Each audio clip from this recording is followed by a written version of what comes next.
simbabeshye kuba umusitari biravuna, mwa bantu mwe muzabona abantu baba abasitari ngo mugire ngo ni ibintu bipfa kuza gutyo gusa, ni ibintu biba bigoye cyane. Umukobwa witwa Sandra Gihana rero arifashe nyuma y'igihe kinini atavugwa, indirimbo ze zimeze nk'aho zitazwi kandi rwose yarazikoze, n'umuntu afite umuzigo w'indirimbo zigera kuri 5 ntacyo aba atarakoze, reka tuvuge gutyo, kuko turi bande se bo kumuhakanya kandi wowe nta n'imwe ufite.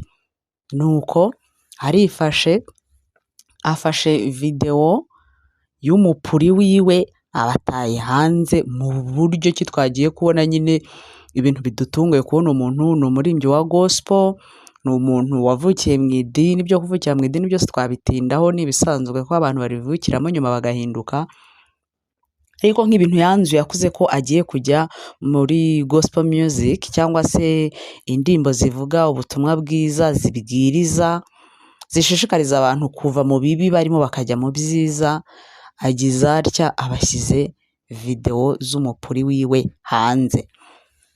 Ubundi kubaza uyu mukobwa cyangwa nk'uko abyivugira, ni umuntu wakuriye mu idini ngo rya ADEPR. Igihe kiragera rero agira atya, ngabona idini rya ADEPR riramurimita kwambara ngo ibintu ngo by'ibigutiya, no kutisiga inzara, no kudahindura imisatsi ngashyira artificial, kutisiga buri kimwe cyose. Abona nyine ni ibintu bimubereye ikintu cy'ikigeragezo rwose. Arangije ikintu we yakoze ni iki? Ikintu yakoze ni iki? Ikintu yahise akora ni ukuvuga ngo njyewe mvuye muri gospel. Yarabanje arava mu makorari y'ADEPR, arangije aravuga ati ibyo ntibihagije, noneho jyewe mvuye mu bivuga ubutumwa bwiza total, noneho ngiye gukora iki? Sekiro. Arazikoze, hari indirimbo yakoze rwose y'igishegu ya indi ya nyayo.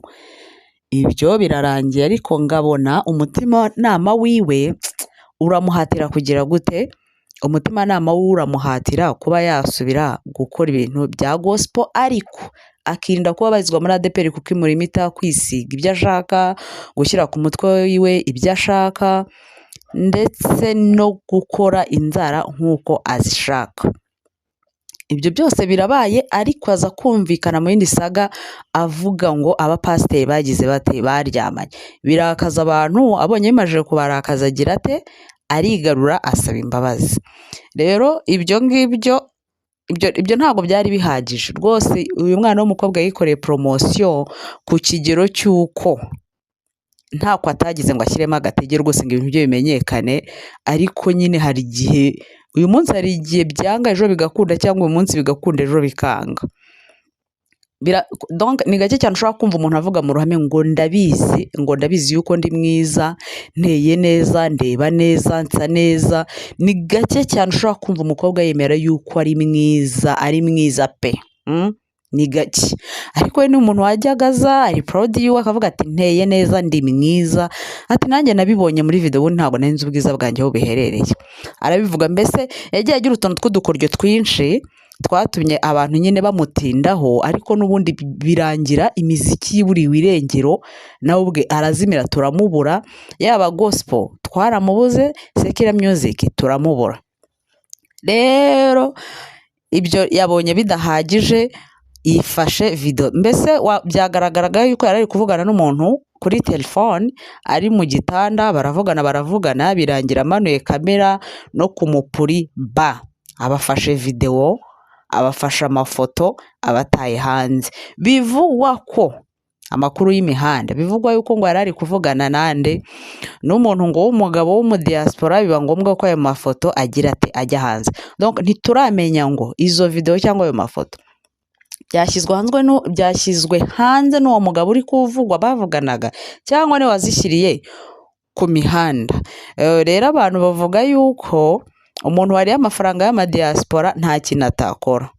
Rero niko abantu bari gukeka, cyangwa se bari kuvuga, cyangwa se bari kwensista bavuga ati nta kindi kintu gishobora gutuma amavideo cyangwa amashusho yawe ajya hanze y'ubwambure bwawe bwose uko wakabaye, ku bwenge bwawe, ku myaka yawe, nta kindi kintu cyabigutera usibye kuyohereza abagabo, kandi akenshi ngo biba ngo ku ba diaspora. Abandi baravuga ati uyu mukobwa yarazimye, amajije kuzima abona nta kindi kintu kiri buze kumuzahura kikamukura epfo iyo ngiyo kigatuma yongera kuvuga akamenyekana, usibye gufata ayo mavideo akayashyira hehe, akayashyira imihanda.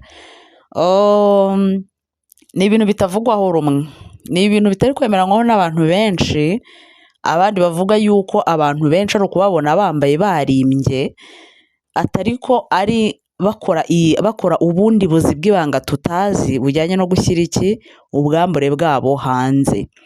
Buriya ku bantu batabizi, amavideo hanze hano aragurishwa, amafoto y'ubwambure aragurishwa, ndetse n'ayo mavideo cyangwa se amashusho muri rusange aragurishwa, ariko ntabwo wamenya ngo uyu mwana w'umukobwa ko nta kintu arabitangazaho, ntabwo wamenya ngo niwe wayashyize hanze, uwo bavuganaga niwe wayashyize hanze. Ese purpose yari iyihe?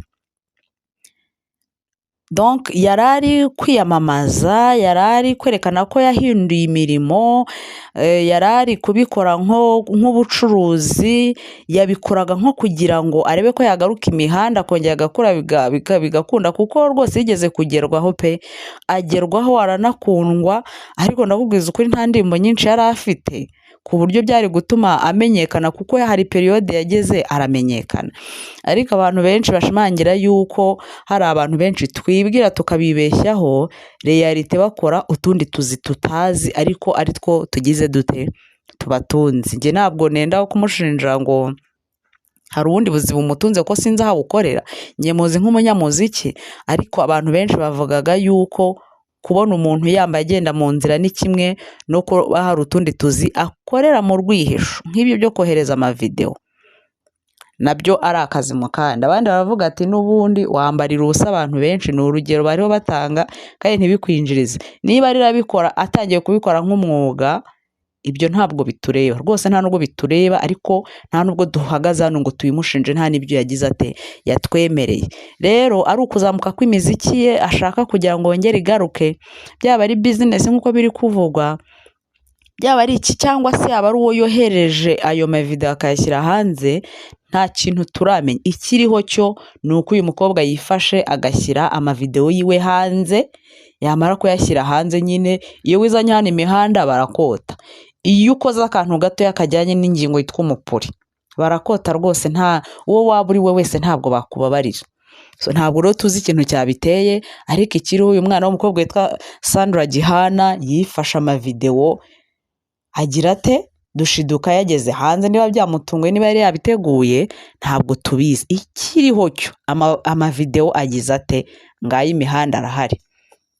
Rero buriya abantu bajye bamenya, niba koko yanayatanze bajye bamenya ngo uyu muntu mpaye video ninde, koko yatanga si ikibazo, ni uburenganzira bwe, umupuri nuwe, telefone niye, nuwo abiha, hari ibyo baziranyeho.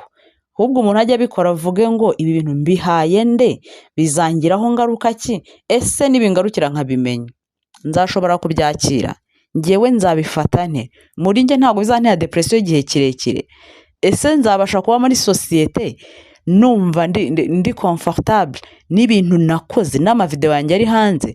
Donc ugomba kwitegura ibyiza n'ibibi, ko bishobora aba ari umucuruzi ari mu kazi byamucururiza bikanamwungura, ariko ari ibintu byagiye hasi atabigizemo uruhare bishobora kumutera depression y'igihe kirekire. Tujye tumenya ibintu by'ikoranabuhanga, ubwiza bwabyo n'ububi bwabyo, twige no kugira gute no kubimanaginga, tumenye uko tubikoresha.